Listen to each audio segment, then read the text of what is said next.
Hello everybody, this is Dr. Novak again. I just wanted to do this quick video. I had to take this aquarium down and I wanted to restain the wood and make sure I sealed all the wood before I took it back out to the lanai. And this is of course the finished product. During the meantime, while I removed everything, I emptied out the container, moved the bettas out of the container, moved them in the 6-gallon aquarium, which you have been watching for the past few videos being set up. And this aquarium, of course, is using the whiskers and tails clay for its substrate, 100%, and it's using a Plenum, 100%. Okay, there's no other substrate mixed with this particular aquarium. But anyway, I took the aquarium and I removed the moss that was in it, and I emptied the water with a cup, okay? And I did that several times to clean it. I refilled it with water, emptied it with a cup, make sure any loose dirt that was on the substrate would get mixed with the water. Then I emptied it, I filled it. Now I did that several times. Now remember, this is chlorinated water I'm using to do this with, okay, like most of us would. But I did not disturb the plenum itself with the plants that are already in it. Like I said, the only thing I removed was the moss. The rocks and stones stayed in, and by filling it and emptying it, the loose dirt and detritus and everything would be floating around. And I just emptied it, refilled it, emptied it, and did that several times, clean it aggressively. And of course, once the container was done, I filled it back up, put some dechlor in it, and took it out to the lanai. And then when the wood finally dried with the extra polyurethane and stuff that I put on the wood, on the top part and the bottom part, then I set it all up on the wood and got the bubbler going and everything. But what I wanted to show you is, not that I put gambusi fish in it. Probably people are going to say, "Oh, you got too many fish in there." Yeah, I already know that. Don't be the aquarium police. I know people are going to say that. But I decided, well, I'm going to put some gambusi in there just to have a fish in there for the time being. But what I'm trying to show you here is, even with all that disruption and everything, and me taking the whole thing apart, filling it, emptying it, cleaning it real good, cleaning out the glass. As you can see, the glass is nice. The whole thing got put together and just put some dechlor in it. But look how clean and clear the water is, because the biological filter was not disturbed. And even though I cleaned it and filled it and cleaned it several times, because I didn't disturb the plenum, no problems, no white milky tank, nothing, as you can see by these pictures. And of course, let me see that I set it up, and then let's see, a day later, I decided to add some fish. I went and caught some more fish out of one of the retention ponds that we have here, and put them in there just to see, because I know the gambusi can take temperature changes better than a betta could, because it's out in the lanai, and I put the bettas in the 6-gallon aquarium. But I wanted to make this quick video to show you that the water is crystal clear. I did not disturb anything, yet I cleaned everything, because, of course, by filling it and getting a cup and empty it and stuff like that,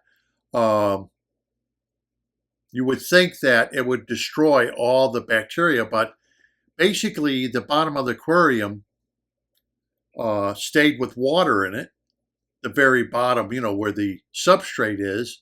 So you can imagine you're filling it, emptying it, filling it, emptying it, filling it, emptying it, to get the loose dirt and detritus that's floating around in there out of it.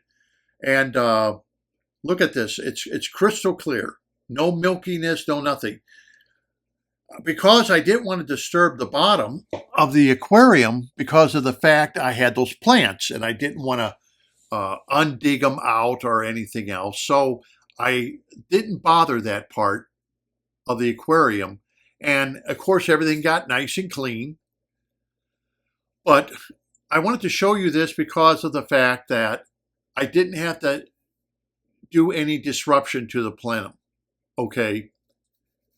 And this is one thing that I think that people, when they decide they want to clean their sponge filters, they decide they want to clean their canisters or hang on the back, they are, oh, you have to have aquarium water. You don't want to disturb your bacteria. Well, this is the reason you make a plenum. This is your bacteria.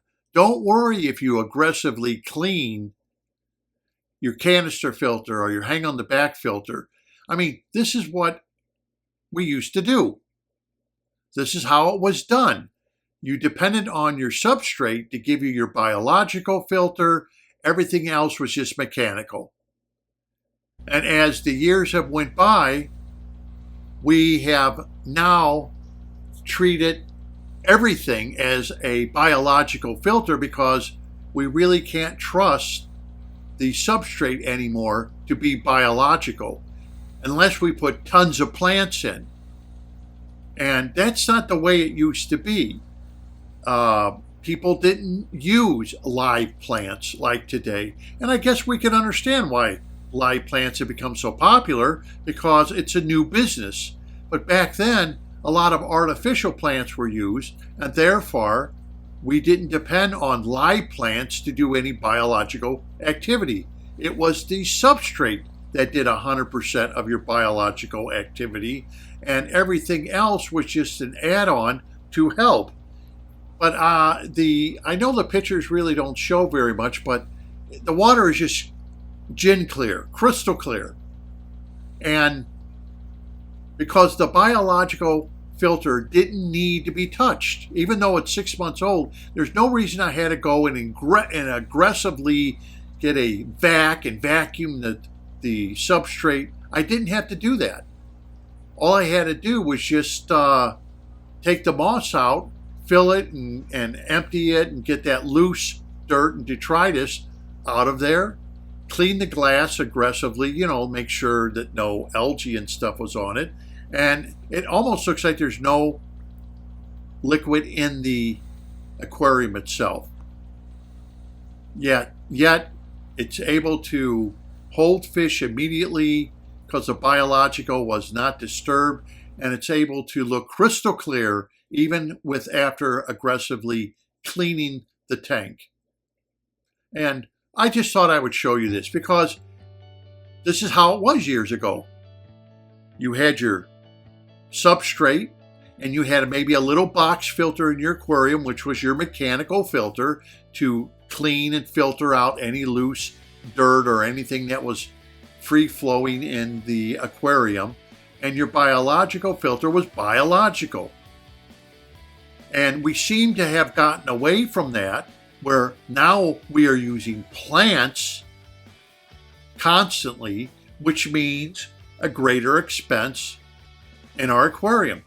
Live plants look great, but not everybody wants live plants. They don't want to deal with live plants, so they may want to go with a hardscape of stones, wood, whatever. And this is just to show you that even though this tank was aggressively clean, the biological activity still has held up.